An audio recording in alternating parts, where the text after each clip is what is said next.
அனைவருக்கும் வணக்கம். மேற்கு வங்க மாநிலத்துல கடந்த 15 ஆண்டுகளாக நீடித்து வந்த ஜங்கிள் ராஜ் காட்டாட்சி முடிவுக்கு வந்திருக்கிறது. பாஜக பதவி ஏத்துக்கிறாங்க. இந்த 15 ஆண்டு காலம் மேற்கு வங்கத்தின் துயர காலம் என்றால் மிகையில்லை. அதற்கு முன்ன எப்படி இருந்ததுன்னா இதை விட மோசமா இருந்தது. மார்க்சிஸ்ட் கம்யூனிஸ்ட் ஆட்சியில தொழில் வளர்ச்சி இல்ல, எந்த விதமான பாதுகாப்பு இல்ல, மக்கள் அடக்கி ஒடுக்கப்பட்டு வந்தாங்க. அதுல இருந்து விடிவு காலம் கிடைக்கும் அப்படின்ற நினைப்புல மம்தா பானர்ஜிக்கு ஓட்டு போட போய் பேய் கிட்ட தப்பிச்சு பிசாசு கிட்ட மாட்டிக்கின கதையாக மேற்கு வங்க மக்களினுடைய நிலைமை மாறி போனது. அதற்கெல்லாம் விடிவு காலமாக இப்போது ஆட்சி மாற்றம் ஏற்பட்டிருக்கிறது. மேற்கு வங்க மாநிலம் அசன்சால் நகர்ல பஸ்தின் பஜார் அப்படின்ற பகுதியில ஒரு பழமையான துர்கா கோயில் இருக்கு. நமக்கு எல்லாருக்கும் தெரியும், மேற்கு வங்க மாநிலம் துர்கா பூஜைக்கும் துர்கா வழிபாட்டுக்கும் பிரசித்தி பெற்ற மாநிலம். இந்த மக்கள் பிரதானமாக துர்கா வழிபாட்டை மேற்கொள்ளக்கூடிய, சக்தி வழிபாட்டுல ஈடுபட்டிருக்கக்கூடிய மக்கள். பஸ்தின் பஜார்ல இருந்த இந்த துர்கா கோயில் கடந்த 15 ஆண்டுகளாக, அதாவது திரிணாமுல் காங்கிரஸ் ஆட்சி, மம்தா பானர்ஜி ஆட்சி வந்தது முதலாக மூடப்பட்டது.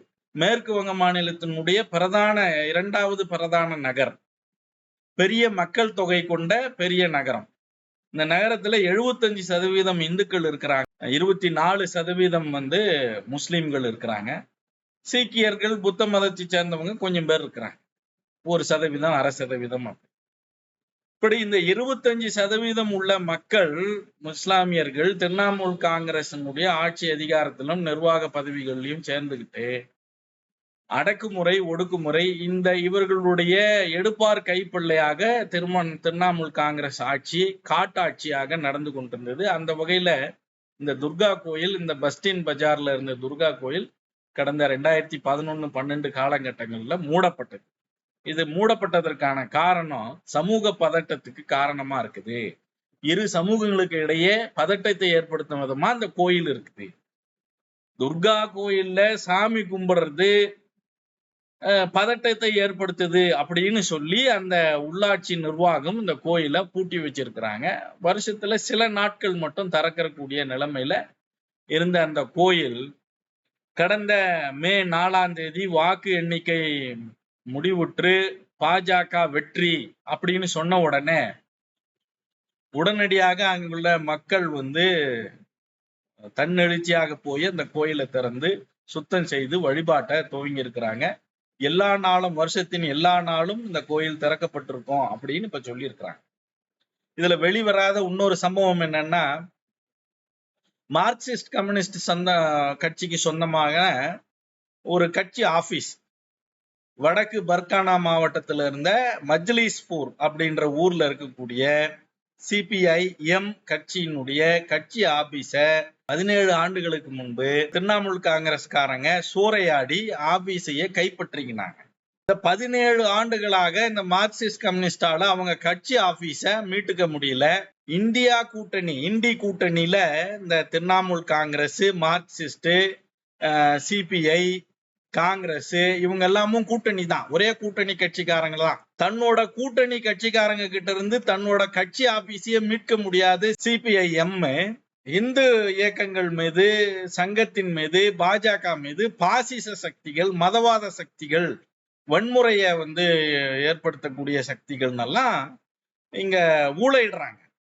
ஆனா இந்த செய்தி ஊடகங்கள்ல வெளிவரல. ஆனா தமிழ்நாட்டினுடைய தமிழக மார்க்சிஸ்ட் கம்யூனிஸ்டினுடைய அதிகாரப்பூர்வ Facebook பக்கத்துல அவங்களே வெளியிட்டு இருக்கிற செய்தி, 17 ஆண்டுகளாக திரிணாமுல் கைப்பற்றி இருந்த கட்சி ஆபீஸ அதே மே 4ஆம் தேதி என்னைக்கு இந்த தேர்தல் முடிவுகள் வெளிவந்து துர்கா கோயில் திறக்கப்பட்டதோ அதே தினத்துல இந்த கம்யூனிஸ்ட் கட்சியினுடைய ஆபீஸும் மீண்டும் கைப்பற்றி திறந்திருக்கிறாங்க இந்த கம்யூனிஸ்ட் கட்சிக்காரங்க.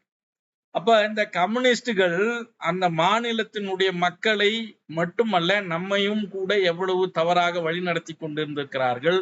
இவர்களுடைய ஆட்சி எப்படி இருந்திருக்கிறது, இந்த காட்டாட்சியை இது நாள் வரையிலும் தன்னுடைய கட்சி ஆபீஸ் பறிபோன பிறகும் கூட இந்த கம்யூனிஸ்டுக்காரங்க வெளியே சொல்லாம வாய் மூடி மௌனமா இருந்து அவர்களுக்கான அரசியல் சுதந்திரமே இன்னைக்கு பாஜக ஆட்சி ஏற்பட்ட பிறகுதான் வந்திருக்கு. அதுதான் இந்த சம்பவம். இது செய்தி ஊடகங்கள்ல வெளிவரனாலும் கம்யூனிஸ்ட் கட்சி அவங்களுடைய Facebook பக்கத்துல போட்டிருக்கிறாங்க. அந்த செய்தியை நீங்களே பார்க்கலாம். அந்த வகையில இந்த இந்து விரோத சக்திகள், இந்து விரோத மனப்பான்மை கொண்டவர்கள், அடிப்படைவாத இஸ்லாமியர்கள் அவர்களிடையே இந்த ஆட்சி அதிகாரம், அவர்களை ஆதரிக்கக்கூடிய திமுக போன்ற, திரிணாமுல் காங்கிரஸ் போன்ற, இந்திய தேசிய காங்கிரஸ் போன்ற கட்சிகள் கிட்ட அதிகாரமும் செல்வாக்கும் ஆட்சியும் போகும்போது இந்துக்கள் இந்த சொந்த மண்ணிலேயே அகதிகளாக்கப்படுவார்கள் என்பதற்கு இந்த அசன்சோல் மாவட்ட துர்கா கோயில் திறப்பு ஒரு உதாரணம். மூடப்பட்டிருந்தது. இன்னைக்கு தேர்தல் முடிஞ்சு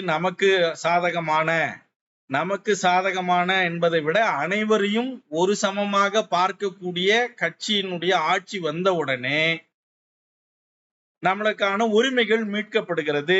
இவர்கள் எல்லாம் மதச்சார்பின்மை, மத நல்லிணக்கம்ன்ற போர்வையில இந்துக்களை அடக்கி ஒடுக்கவே பேசுகிறார்கள் என்பதை மக்கள் புரிந்து கொள்ள வேண்டும். கம்யூனிஸ்ட் கட்சிக்கே சுதந்திரம் பாஜக ஆட்சிக்கு வந்த பிறகுதான் கிடைச்சிருக்குதுன்றது இந்த வடக்கு பர்கானா மாவட்டத்தினுடைய இந்த கம்யூனிஸ்ட் கட்சி ஆபீஸ் இவங்க திரும்ப கைப்பற்றின உதாரணம். நன்றி, வணக்கம்.